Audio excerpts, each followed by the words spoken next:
Herzlich willkommen zum Podcast der Telekom Baskets Bonn und damit gehen die Türen auf im Hartberg Hotel. Dieser Podcast wird präsentiert von Gebäude, Dienste, Kleinstück. Gebäudedienste Kleinstück macht dort weiter, wo andere aufhören. Als Partner für die perfekte Sauberkeit im Haus, Garten, Büro und das Allerschönste natürlich auch im Telekom Dome. Und jetzt viel Spaß im History Hotel.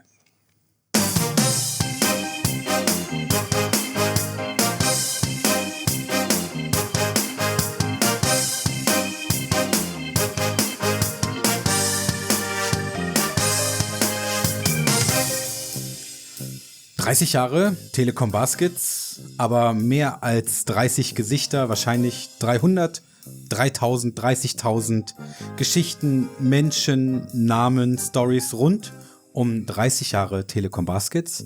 And now we switch to English because we have a very famous legend, in my opinion, who is here in our Hartberg Hotel. Welcome to the Telekom Baskets legend, Michael Meeks. Hi, thanks for having me. Yeah, it's an honor that you are here.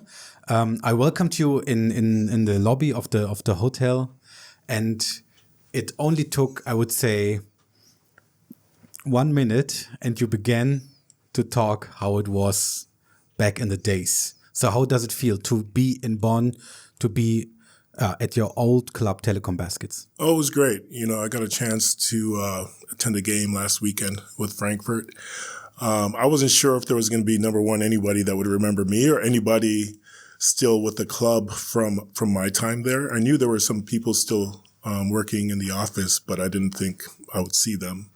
But one by one, people started to emerge, and I was able to just reconnect. So it was really good to see some familiar faces. Yeah. For example, Savo Milovic, our sports director, he gave me your contact, or he brought us together, and then you told me you knew already Savo some years, and I was totally surprised. Yeah, I was surprised when I saw him as well, because we've actually, so I work with Canada Basketball now, and we've been communicating with Bonn through our office for Thomas Kennedy to come back during the windows, but I didn't know we were communicating with Savo. And I've known Savo, he might have been 15 or 16 years old. He was a young player on the Cologne team, and Cologne is kind of where I was in the summers in between my playing time, during my playing time. Mm-hmm. So we would train with the younger guys and help them, and, they would play with us, and it was, he was very special then, and now I think he's doing a pretty good job with Bonn right now. Even more special, I would say. Yeah. More stories, more funny stories. You have a special connection to Cologne, you told me. Why? Yeah, I live there. So I've had a home there since 2002, I think. Okay, yeah. Because your history in Germany began earlier than you came to Bonn. Right, yes. You played in Hagen. I played in Hagen a little bit. But, I think in my career I was in Germany playing 4 years total. Mm-hmm. 2, 3, 4, 4 years total. Hagen, Bonn, Göttingen, Würzburg were your 4 stations in Germany. Well, as a player, it was Hagen, Bonn, and Göttingen. And the coach. And then the coaching was Göttingen and Würzburg. Yeah. Okay. So let's start from the beginning. Your time with the Baskets, I would say, is now almost 20 years ago. Almost 20 years. It seems like yesterday.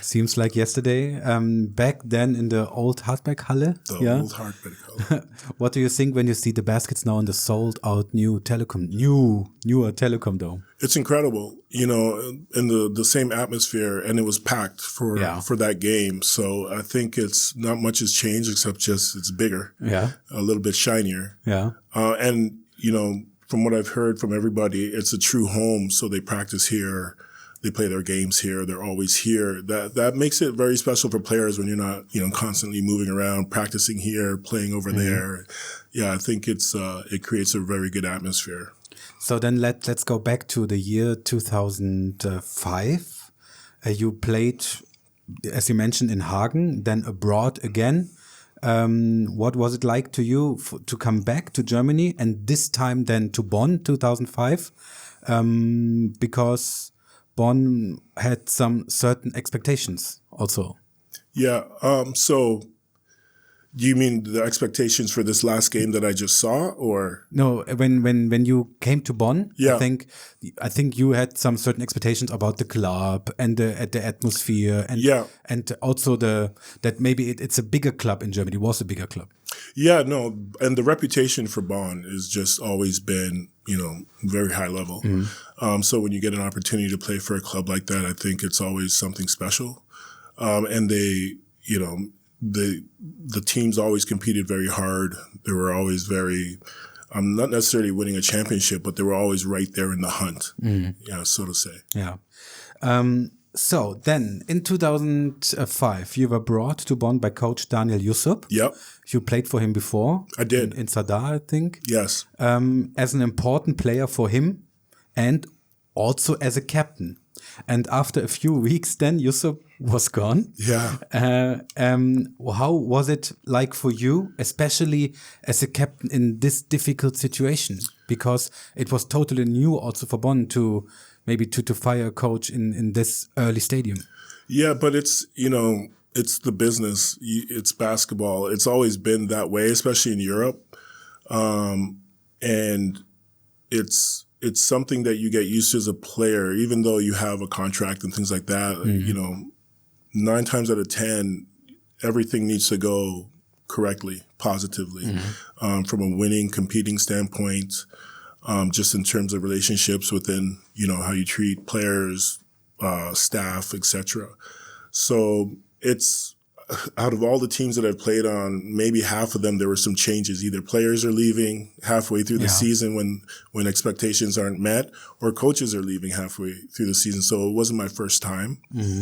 But you were the captain of the team. Yeah. And you have to hold the whole team together, I think. Yeah, but it was still okay.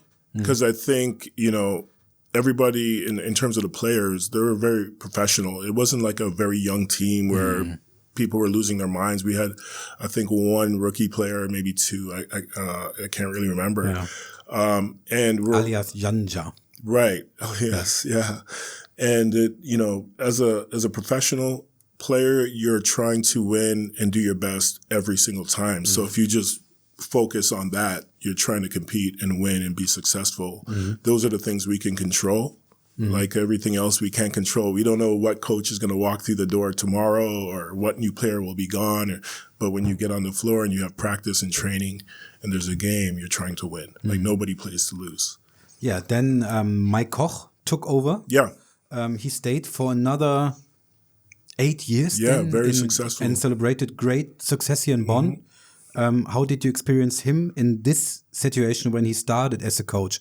How was he like? How was it like for him to jump into the cold water? He came with a lot of experience as a player, and I'm sure he also had his times where he had coaches come and go and teammates come and go. So I think we didn't dwell on it too much from what I remember. I don't remember it being, like a real difficult thing where there was a lot of big discussions. The next day he came in. Unfortunately, Daniel was gone, and he kind of laid out a plan. This is how we're going to go moving forward. And everybody was like, okay, this is what we're doing moving forward. I think Mike's experience made it pretty easy. He was a player himself, so he understands. Natural authority. Yeah, nobody was really questioning what we had to do. Like a coach, I think as a coach, you have to kind of build a good framework. And then, it's about making sure you have the right players, and then you get the buy-in. Yeah. We were a very competitive group. Yeah. I remember practicing, we were competing in practice. So I don't remember it being very bumpy. I think we gave our best efforts for Mike, in trying to win games. So before I ask the next question, we will look at a short video, and it takes 2 minutes, about a very special situation in the history of the Telekom Baskets. Yeah. So let's have a look.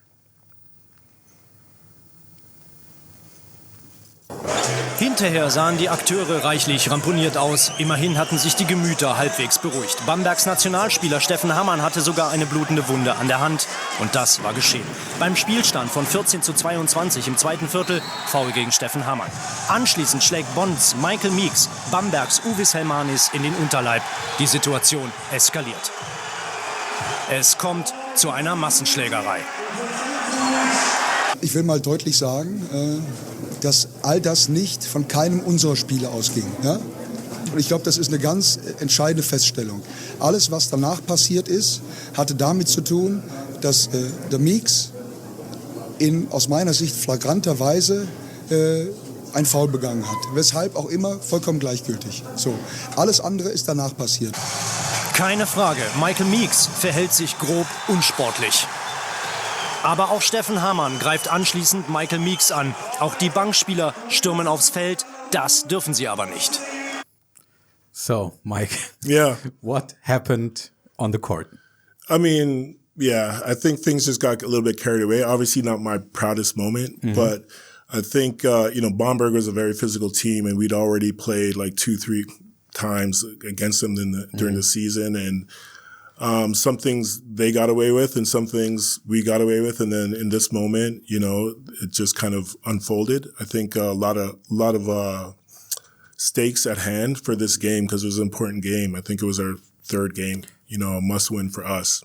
There was the second game. Second game, yeah, return. Yeah. So it was just tempers, I think it's one of those things where when you're going back and forth and some things get called because you could say it started there, but if you watch the whole game, there's cheap shots being thrown and nothing's happening. And they're tough players. Chris Ensminger, Uwe Helmanis. Yeah, they're tough players. Players, and they get away with things. I've gotten away with things. Yeah. So in this moment, I think everybody just kind of had enough. Yeah. And now I have a special surprise for you. Let's have a look over here. We have a guy. I just saw Steph. I was in Munich the weekend before, watching their game against Bologna. He wants to say hello to you. Okay. It's in German. And if you don't understand everything, I will translate then afterwards. Hey Mike, Steffen aus München hier. Schöne Grüße erstmal nach Bonn. Cool, dass du beim Podcast dabei bist. Und wir haben uns ja auch am Wochenende hier in München gesehen beim ANGE. Immer gut, dich zu sehen, auch wenn wir damals natürlich auch eine kleine Rangelei in Bonn hatten. Das war schon ein wildes Spiel, aber ich glaube, das ist natürlich auch schon wieder vergessen. Ich wünsche dir natürlich alles Beste auf deinem Weg. Ich habe gehört, dass du auch für die kanadische Nationalmannschaft arbeitest und das ist natürlich cool, dass du dem Basketball treu geblieben bist. Schöne Grüße an alle Fans in Bonn. Macht weiter so und viel Spaß und eine gute Zeit euch. Yeah, and I've met Steph several times after that incident.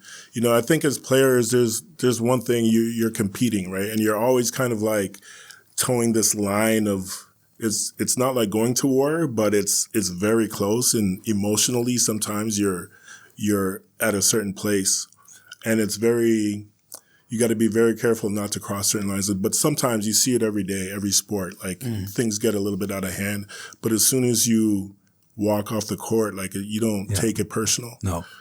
Steph, Ensminger, Hilmanis, all those guys, I've seen them, I don't know how many times. And it's not like we're fighting in the parking lot. It's kind of like, man, that was stupid. And Chris, then afterwards he played for 4 years here in Bonn. And everybody could see there's a real gentleman. Yeah, exactly. And we all are, Steph, Chris, everyone. When we see each other, we're like, man, that was dumb. Yeah.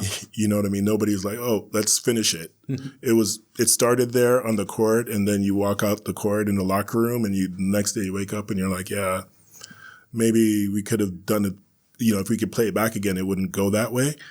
But it happened. You gotta take it sometimes and then move on. And everybody talks about it even 20 years later. Yeah, I know. Every now and then it comes back up in my life. Like I've played at a lot of places. This is probably the one where, in Germany, where those later seasons, because after this, then the reputation kind of follows you a little bit.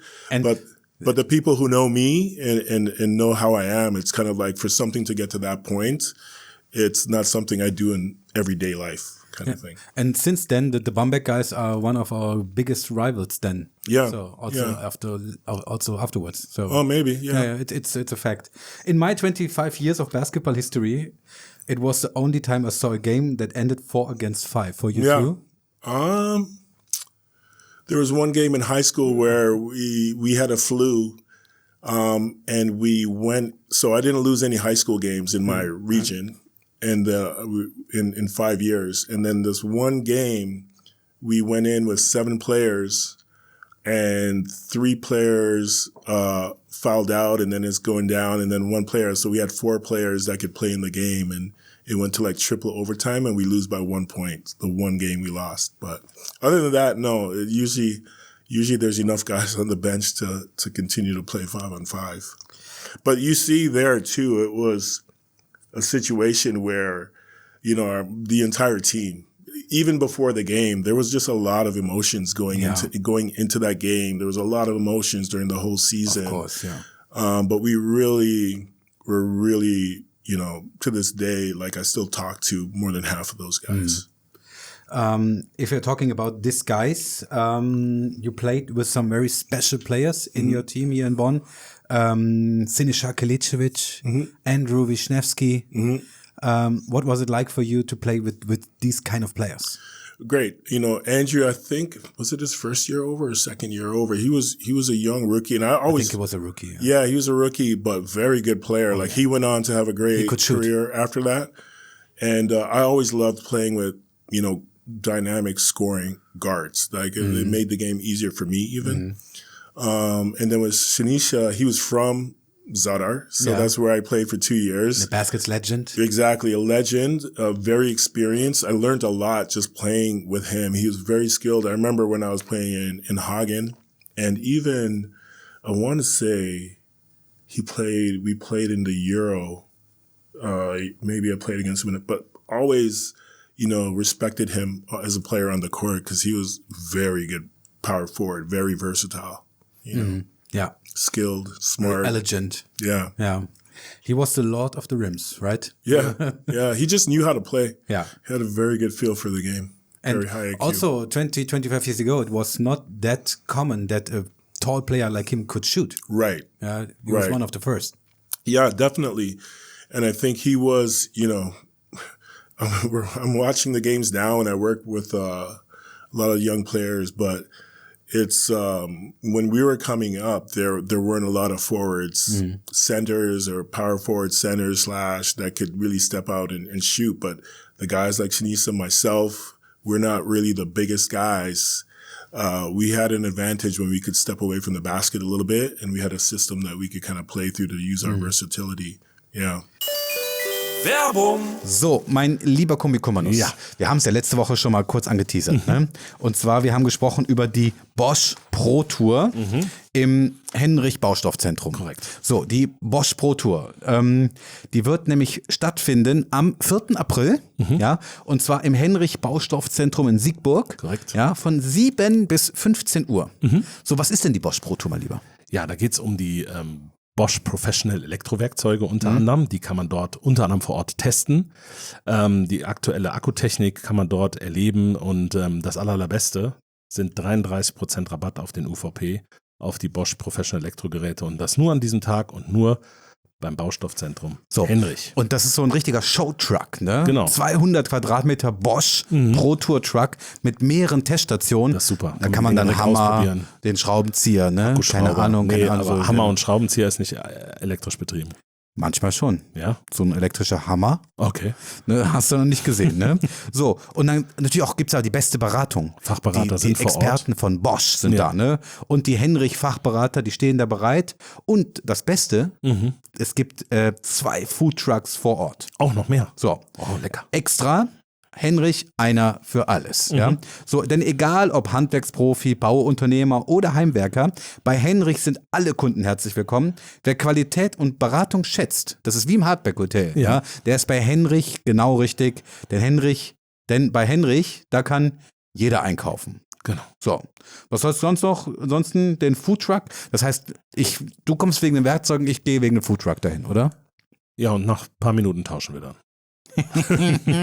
So, und jetzt rufen wir mal den Mario Urban an vom Bosch Baustoffzentrum. Ja. Denn mir wurde letztens gesagt, ich hätte einen Fehler gemacht bei der Werbung. Okay. Und das kann ich so nicht auf mir sitzen lassen. Nee, das müssen wir klären. Es klingelt. Mhm. Es klingelt. Mario Urban, hallo. Ja, hallo, hier ist das Hardback Hotel. Hi. So, wir sind gerade mitten dabei. Wir loben und preisen, ja, die Bosch Pro Tour beim Henrich Baustoffzentrum, Donnerstag, 4. April. Wir haben schon gesagt, wie geil das wird. Ja, da kann jeder hinkommen. Handwerksprofi, Bauunternehmer, Heimwerker, ne, bei Henrich, das sind alle willkommen. Mir wurde aber gesagt, wir haben letzte Woche einen Fehler gemacht. Da waren wir sehr traurig, denn wir müssen noch mal ganz klar unterscheiden zwischen einem Baumarkt und einem Baustoffzentrum. Ja. Was ist denn der Unterschied? Also erstmal danke, dass ihr das macht. Das ist richtig cool.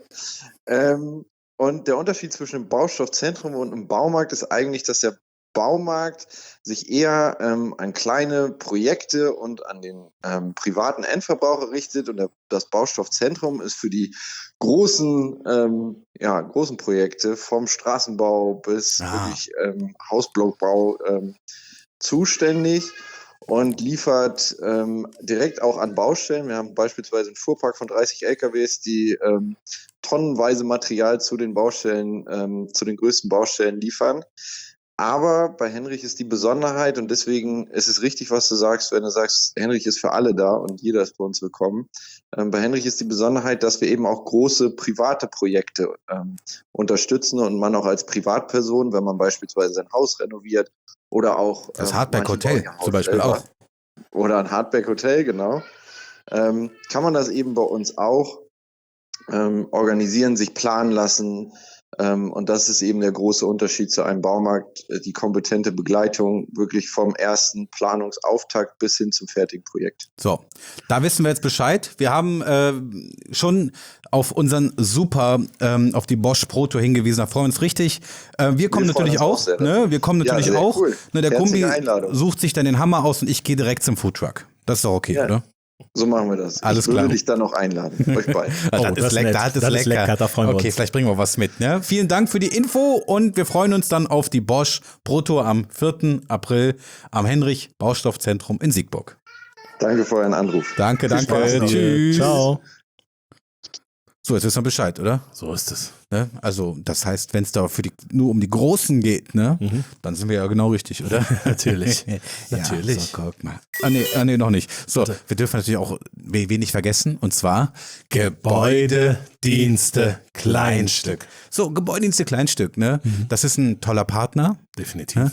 Und ich denke mal, den nehmen wir auch mit so Bosch Pro Tour, oder? Na klar. Da könnt ihr dann mal feucht durchwischen. Das sind ja auch Profis. Das sind auch Profis, ne? Profis. Und die machen auch alles. Die machen alles. Und vielleicht holen die sich ja einen neuen, vielleicht gibt es ja von Bosch Pro oder hier so einen Hochdruckreiniger. Das ist zum Beispiel von Kercher zum Beispiel. Ne? Also vielleicht gibt es auch einen von Bosch, das weiß ich gar nicht. Ist nämlich so, ich bin ja umgezogen, mein lieber Kumbi. Ja. Und da vor der Tür, da gibt's jetzt so, hab so einen Hof. Okay. Und da muss jetzt mal richtig sauber gemacht werden. Mit Hochdruck. Ne? Und ich denke, da wird mal wer vorbeikommen?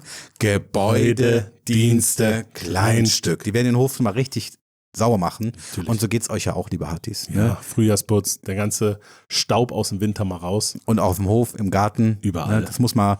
Das kann man so ja machen, muss man aber nicht. Nee. Ich würde es machen lassen von Gebäude, Dienste, Kleinstück. Keine Werbung mehr. The year before, the Baskets missed the playoffs, and it's not that common for our club that we're missing the playoffs. My impression was that you saw yourself as a warrior team that wanted to reach the playoff, and they wanted to reach the playoffs. Is that true? For sure. I think the expectations were that. And then the process of what we tried to do every time we came in the gym was just to get better and to be prepared, and then be willing to just sacrifice everything.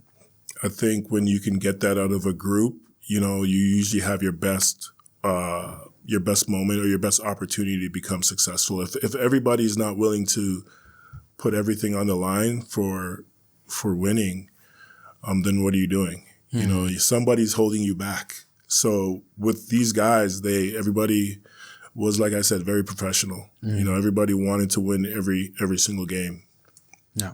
If you want to have a cup of water for you. Oh, Fresh, thank you. Yeah? Thank you. So when I'm thinking of the Hardpack-Halle, it was always a very special atmosphere. How was it for you to play in the small Hardpack-Halle? You know what? I love that kind of atmosphere. I love those kind of gyms. Sometimes when the arena is too big, the fans are, you know, too far away from the court, you don't feel the energy as you know, compared to when it's a little bit smaller and they're right on top of you. Like you turn around and you could high five them from the bench. Yeah. And you hear the drums beating and you could feel the energy. Those situations and those places are pretty special. Obviously, from a, you know, front office standpoint, you want more seats, brings in more money, brings in more fans, brings in more of everything. But there's something about the intimate, small places where, you know, everybody's just verrückt, crazy, you know. Loud. Yeah, loud, and there's a lot of energy. Yeah, I remember the games in the summertime. It was so hot. Yeah. And it was really crazy games. Yeah. Did you still follow after your time at the Telekom Baskets when they moved to the Telekom Dome, when they won the second places in the league? Yeah, just, you know, part of what I was involved in, you always keep track of, I was coaching in the BBL, so always kind of monitoring what each program is doing. I think it's, you know, there's something to be said about Bonn because they have a lot of people still around. They've just, there's clubs that have had probably more success in terms of championships, for example, right? But I don't know if during my time in Germany and in Europe, if there's been a club as consistently just at the top as much as Bonn. Like they've been, you always think they're going to make the playoffs. You know, they're always a team and that's competing for a spot in the playoff. And then when they put things together, they're competing for championships. You know, I think when I first came to Germany, when I was playing in Hagen, you know, like Alba was one of the better teams, and Leverkusen was one of the better teams. Then Bamberg had its rise, Bayern Munich, you know, but Bonn has always been right there. And then every now and then, boop, they kind of sneak away and they win a championship, but very consistent. I think that out of the one thing that I could say just from being a part of it and then just watching from afar is just they're very consistent and they're very consistent with just having a good solid foundation and taking care of the things that are important. Yeah, the league changes, but Bonn is always there, right? Always there. Yeah, they just keep evolving. And they don't try to do things too quickly because I think that's the mistake a lot of people make. They'll come up from the second league into the first league and then the money's gone and then they're back down in the second league. But they just kind of layer in the standards year to year and just get better over time. Yeah. Speaking of becoming better over the time, you won the Euro Challenge with Göttingen, I remember. Then, in my opinion, I think you can imagine what was going on in Bonn when we won our first title in 23, when we won the Basketball Champions League. How did you follow the Baskets when we won finally our first title? Yeah, no, I think it was special. You know, it was a special run for those guys. And all those players and the coach have gone on to continue to do successful things. But winning championships, and I've won several at almost every stage of my career. I've won, you know, championships. And people who've never won championships, they think it's easy. You know, you don't understand, like, yes, the discipline, the hard work, the training, the skill, the performance, that all has to be there. And then you need a little bit of luck too. You know, you got to be healthy and all these things got to play a role. But I think when you take advantage of situations and come out triumphant, it's, you know, there's no better feeling in the world. And I think it's just, hopefully it's the first of many more championships for Bonn and for the fans and the people of the organization to experience that. After your personal career, then you became a coach. How was it like for you to be a coach also in the BBL? Yeah, it was a good learning experience. You know, I think in Göttingen, I was honestly, even before going back to play, so I was playing in Brie in Belgium. And we, finished first in the league. We lost in the championship. The team went bankrupt and went to the second division. I had a 2-year contract. So I came back for another year. I was under contract in the second league. The coach left, and now I'm playing and coaching a little bit at the same time. I've always been, as a personality, like just my character, if there's a young player or a teammate that needs help or wants help or advice or whatever, like a giver in that way. I love working with young players. It keeps me in the gym working. So that was, part of what I was doing anyway when I'd come back in the summer, see guys like Savo in the gym, and we'd be playing and working out in the weight room.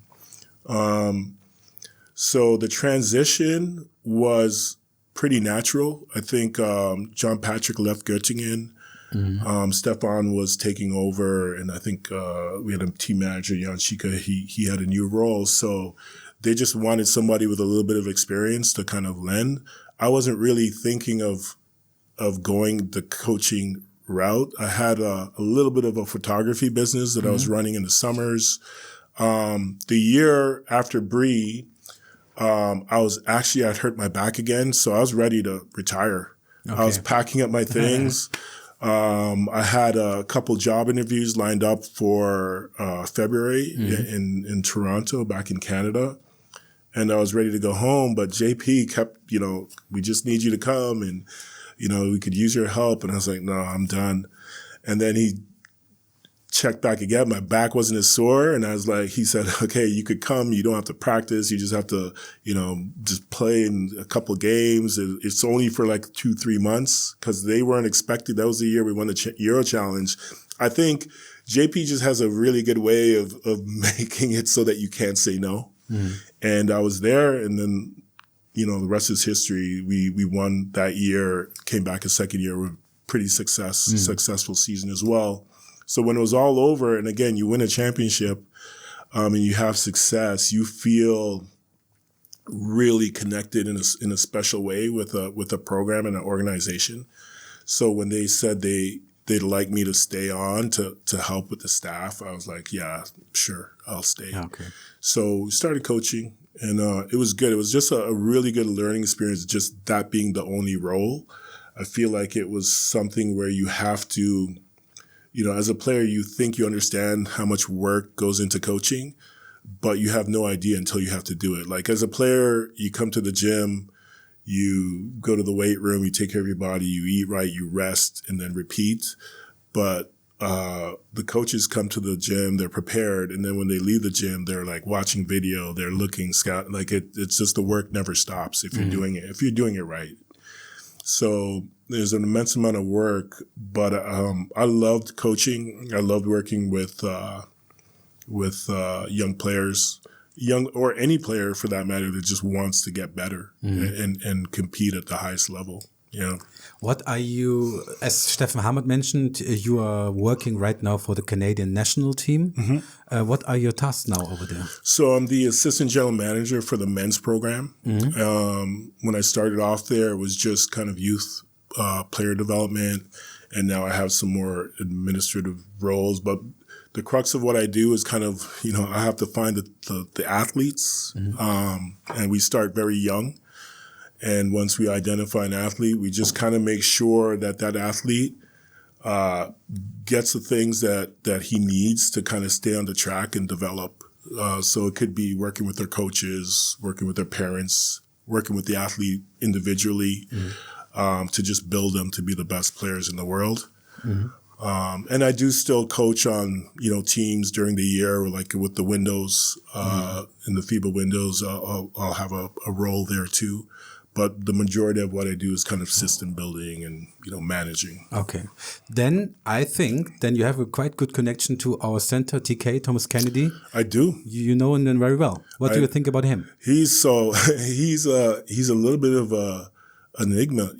I've known TK since he was 15 years old. Okay. He's one of the first group of athletes. So he would have been in the 9th grade when I went back to Canada in my role with the Federation. And we identify all tall players. and we're just kind of like monitoring them to see if they're going to be players and what they need. Very special. And the really crazy thing about TK is the older he gets, the more athletic he gets, you know, but he comes from a very good coaching, like his dad was a player and a coach. His dad is a legend. Yeah. A great pedigree, but TK is like, he possesses, especially for the game today, he possesses a lot of, and he's still has room to get better. Yeah. He's athletic. He's very, very intelligent. He understands the game. He's played now for us. I don't know how many games from U18, U19, and then our Windows team, our senior team, AmeriCup team. And he's always kind of positioned himself to just be an important part of what Canada basketball is doing moving forward. Did he contact you when he got the offer from Bonn? I knew before he knew. Yeah, so I was already, the coach, Coach Moores had reached out to me and just kind of like, do you know this player? What do you think? Okay. So I kind of gave him a very good evaluation, and I think he had a really good plan for how he's going to utilize him. Yeah. Yeah. So it's a very successful story. TK and Bonn, Michael Meeks and Bonn. Speaking about the Canadian national team, you were part of the team which was part of the Olympic Games. Yes. And you were able to get the 7th spot. How was it like to be part of the Olympic Games? It was bittersweet. Yeah. I think it was one of those things. So I've been on the men's team for like 6 years before that. And we'd always kind of just missed out on Olympic Games. I think it was Barcelona, then Atlanta. We just missed it. It would be like we lost by 1 point, or that team beat that team by 2 points. So we got knocked out. And then finally nobody expected us to qualify in 1999. So there were no news coverage. There's nobody there that came with us to Puerto Rico. And then all of a sudden we qualified, and they were on planes trying to get interviews and things. It was funny. But it was a very good run for us. I think we were just at the peak of our best years, and we Ähnliches passiert. And we had a good run. We beat back then it was Yugoslavia. We beat them. They were probably the number 2 team in the world at the time, right? Serbia. We beat Australia, on opening night. We upset them. In the first game, beat Serbia, we beat Spain, we destroyed them. Yeah. And it was kind of like now with the way the format was, like the first team from our pool had to play the last team from the next pool, which was France, and we lost that game. And from there, the best we could do is 7th place, no matter what. So it was a little bit weird that we beat all these teams. We had one little hiccup, and then, the best we could do is 7th, because I think those teams went on to finish higher than we did. Yeah. But that's just the way it goes sometimes. I think, for the group of guys that I went to the Olympics with, I'm working with them right now, in the federation with Rowan and Steve. And it was a special group because we'd been playing together since we were 16 years old. And we were, we had finally gotten to this place where, okay, we could compete with the best teams in the world. So that was very special. But the outcome, not, being able to get a medal, it still weighs on me today. It was the Olympic experience. People, there's a group of athletes that go to the Olympics and they're like, oh, wow, they're caught up with the lights. But I remember us just going in. I don't remember anything except gym, eat, sleep, go back to the gym. You're trying to just like use every bit of energy to just be focused to get a job done. And I think that's why we had some really good games. One big letdown. And we were there this summer too. And, same team, France too, one little mix up in a game and then, you're out of a medal contention. But this is what it is to play and compete at this level. There's no room for mistakes. But Olympic Games are Olympic Games, so it's a special feeling. For sure. Yeah. 2023, Germany won the World Championship with the head coach Gordon Herbert. And I think you also have a special connection to him because you worked for and under him. How is he like? Is he that special that it seems to be? I love Gordy. So Gordy, he was on the coaching staff when we were playing and competing in the Olympic Games. You know, he was coaching me. And then before even that, he was, I played for him. My first year professional, I was in Turkey. Then I hurt my shoulder and I went home. And then he said, hey, you need a place to play and you need to get ready for the summer. Come play for me in Finland. So I went there and I played and, got strong enough. So very familiar with him. And what I remember is just, it's very, and I think most players like this is when things are very black and white. Like there's no gray area. And you're just being put in a position to be successful. Yeah. Me personally, I like being part of a team. Like it's never going to be, oh, we need him. We need everybody, all 12. And everybody has to be satisfied with their role. And you're going to compete and play as hard as you can. Like these are just good, fundamental, foundational things that you need to be successful. And that's what he's about, Yeah, in the end, very successful. Yeah. I have to say, very successful. So last question. The Baskets have been in the finals 6 times in the last 30 years, but we were never German champions, right? Here at the Baskets, we say one day, eines Tages. Do you think it will happen one day here in this organization? 100%. Yeah. And when they get there, I feel like it's going to be for a while. It just takes like one or two things. It's easy to become like a top 5 team in a league. That's, a lot of teams could be there, but to go from 5 to like champion, it's just splitting a hair. Yeah. And you're just trying to like just take care of everything that you could control it, build it, shore it up, make sure that it's fixed, and then try to put one foot forward every day. It's difficult. These are nice final words. Michael, it was a big honor that you were here. I can say it, that I met Eric Taylor, I met Arvid Kramer in these history hotels, and every time I say, and also this time I will say, I can meet the heroes of my childhood. It's a big honor that you were here, and be our guest whenever you want to. Oh, I appreciate it. I love being back, and thanks for having me. Thanks. Thank you very much.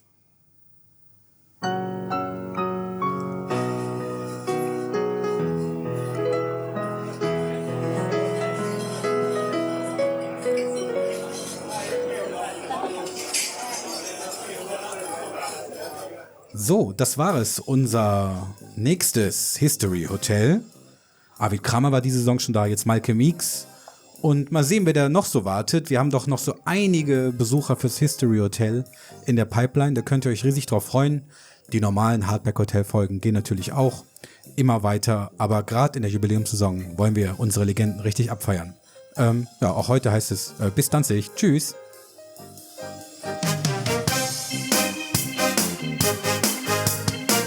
Ich werd weich.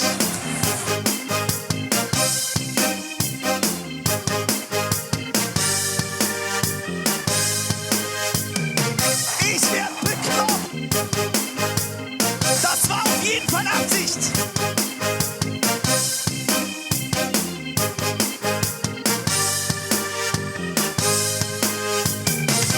Sie greifen nicht mehr an, das war's. Absolut.